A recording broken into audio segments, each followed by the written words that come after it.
Assalamualaikum warahmatullahi wabarakatuh. Waalaikumsalam warahmatullahi wabarakatuh. Kalau saya boleh bilang, siklus ketatanegaraan 2024 itu nggak nyelesain masalah. Saya ulang, siklus ketatanegaraan 2024 itu tidak menyelesaikan masalah sepanjang prinsip-prinsip dasar yang dikerjakan sama seperti prinsip-prinsip yang dibangun di era reformasi. Sepanjang prinsip-prinsip yang dikerjakan adalah kesinambungan dari prinsip-prinsip dasar era reformasi, maka umat Islam tetap dalam posisi tersudut, maka umat Islam tetap dalam posisi korban, maka umat Islam tetap dalam posisi marginal. Nah, Kongres Umat Islam seperti di Sumatera Utara yang kedua ini diharapkan bisa mengubah suasana marginal itu, bisa mengubah suasana ketersudutan itu. Kalau pakai istilah Din, bahkan bisa mengubah posisi ketertuduhan.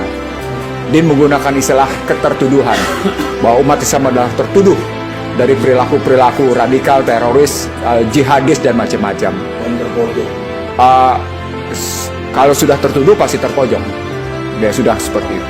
Kita butuh manusia, saya bilang bukan pemimpin, manusia. Begitu banyak yang namanya tokoh tampil di permukaan, tapi bisa mudah dibeli dengan uang. Bisa mudah dibeli dengan jabatan yang sesungguhnya jabatan itu demikian terbatas pada waktu dan akhirnya malah, maaf kalau harus saya bilang, menghinakan dirinya. Terkesan demikian megah, terkesan demikian agung, terkesan demikian terhormat, tapi dibalik sikap keterhormatan, keagungan dan kemuliaan itu sesungguhnya keterhinaan. Tanpa dia sadari, tanpa dia pahami. Misalnya ketakutan anaknya di penjara. Misalnya ketakutan keluarganya di penjara, atau misalnya ketakutan karena kemudian perilakunya ternyata konyol dan setelah menjabat akan digeret ke pengadilan. Itu keterhinaan.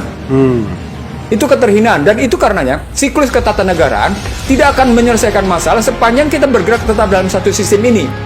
Itu makanya Kongres Umat Islam Indonesia yang kedua ini paling tidak selain bisa menularkan ke beberapa provinsi lain atau bahkan ke level dunia, kita bisa menularkan bagaimana solusi ke depan. Dan solusi ke depan itu adalah tetap kembali ke dalam Al-Quran dan hadis. Tidak ada jalan lain kalau kita mau bukan kemudian saya dalam cara pandang, karena Barat sendiri sesungguhnya dalam posisi deadlock, mencari jalan keluar atas kebuntuan mereka, mencari hakikat nilai-nilai kemanusiaan. Kalau kita belajar dari perkembangan pemikiran yang terjadi di London atau kemudian terjadi di Washington dan New York, dari beberapa negara bagian bergengsi, mereka deadlock dalam mencari nilai-nilai kemanusiaan, dan perdebatan itu makin tajam ketika mereka tetap mencari di luar Al-Quran dan hadis. Sebaliknya ketika kita lihat pertumbuhan jumlah masjid yang mencapai 440 lebih di Uni Eropa, pertumbuhan masjid begitu banyak di Toronto dan di Kanada, atau pertumbuhan masjid yang terjadi di New York dan di Washington, serta di New Zealand serta di Australia, maka menunjukkan bahwa sesungguhnya Islam adalah jalan keluar. Persoalan pokoknya adalah apakah kemudian umat Islam yang dari timur ini menyediakan solusinya atau tidak. Sepanjang umat Islam di timur ini, khususnya di Indonesia, hanya berlaku seperti sekarang, ya maaf kalau harus saya bilang, begitu banyak kiai, maaf ya, begitu banyak kiai yang sesungguhnya menjadi pengkhianat. Begitu banyak kiai yang berani terima amplop. Harus saya sampaikan itu secara terbuka. Kiai dan Ustadz. Kiai dan Ustadz tentu saja. Dan karena itu, Kongres Umat Islam kali ini sekali lagi menegaskan, tidaklah pantas ulama yang warisatul anbiya itu menjadi ulama yang transaksional. Tidak pantas dia tangannya di bawah. Dia harus menunjukkan bahwa dia punya harkat martabat atas keilmuannya. Dia harus menunjukkan harkat martabat keimanannya. Dan harkat martabat atas ilmu dan iman itulah yang mengangkat derajat, dan itu harus ditularkan kepada umat Islam agar umat Islam Indonesia tidak termarginalkan. Sebagai penutup, Kongres Umat Islam ini selain harus menjawab dari pemimpin yang dengan kriterianya, juga harus menyediakan sistem alternatif yang muncul dari situasi sekarang. Kalau orang ketakutan pada istilah khilafah, kalau orang ketakutan pada istilah Islamiyah, orang ketakutan pada ciri-ciri Islam akan kembali berjaya. Yang namanya waktu dipergilirkan, tidak selamanya siang, tidak selamanya malam. Jangan lupa, pergiliran waktu itu tidak bisa dihindari oleh siapapun. Pada tingkat manusia, siapapun manusia bakal mati. Siapapun tidak peduli.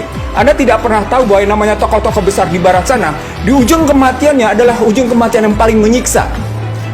Saya tidak perlu menyebut satu persatu siapa, tetapi tokoh-tokoh besar itu, kematiannya, di ujung kematiannya, sungguh-sungguh menyiksa. Paling tidak kita dengar bagaimana Steve Jobs tersiksa Orang terkaya merasa demikian hebatnya, dia tersiksa di hari-hari akhirnya. Begitu juga dengan orang kaya lainnya. Nah, kalau kita lakukan seperti itu, kita melihat seperti itu, maka sesungguhnya mereka yang ketakutan akan jabatannya, itu terpulang pada sampai seberapa besar kemampuan kita melihat bahwa konstitusi kita ternyata memberikan jalan keluar. Saya harus mengatakan pada Anda, konstitusi kita telah memberikan jalan keluar. Menjelang siklus ketatanegaraan 2024 ini, orang ketakutan semua pada politik identitas.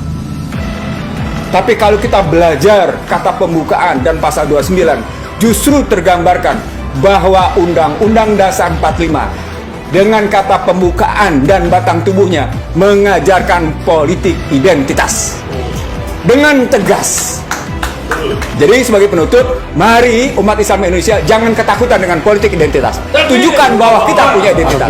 Terima kasih. Assalamualaikum warahmatullahi wabarakatuh. Waalaikumsalam.